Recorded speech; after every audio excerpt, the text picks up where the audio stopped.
భువనగిరి జిల్లా రామన్నపేట మండలంలోని ఎంపీపీ ఎన్నిక సోమవారం రోజు ప్రశాంతంగా ముగిసింది. సిపిఎం సభ్యుడు ఎంపీటీసీ బడుగు రమేష్ ప్రతిపాదించగా కాంగ్రెస్ పార్టీ సభ్యుడు ఎండి రెహాన్ బలపరచడంతో ఎంపీపీ ఎన్నిక ఏకగ్రీవం జరిగింది. చౌటుప్పల్ ఆర్టీఓ శేఖర్ రెడ్డి నూతనంగా ఎన్నికైన పూసా బాలమ్మతో ప్రమాణ స్వీకారం చేశారు. అనంతరం నకిరేకల్ ఎమ్మెల్యే వేముల వీరేశం నూతనంగా ఎన్నికైన ఎంపీపీ పూసా బాలమ్మని శాలువతో సత్కరించారు. అనంతరం ఎంపీడీఓ కార్యాలయం నుండి జేపీ ఫంక్షన్ హాల్ వరకు ప్రచార రథంపై ర్యాలీగా బయలుదేరారు.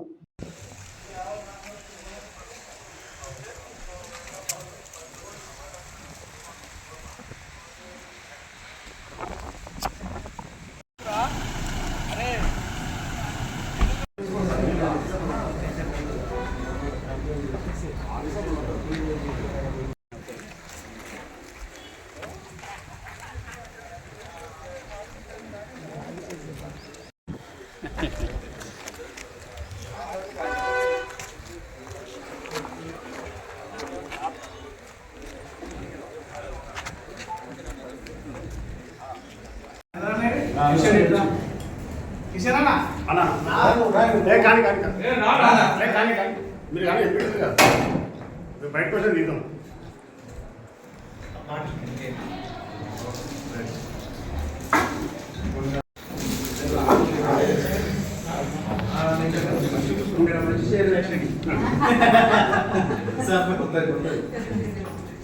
బ్యాంకులో పడి ఉండే అలా చెక్క కుర్చీలు చెక్క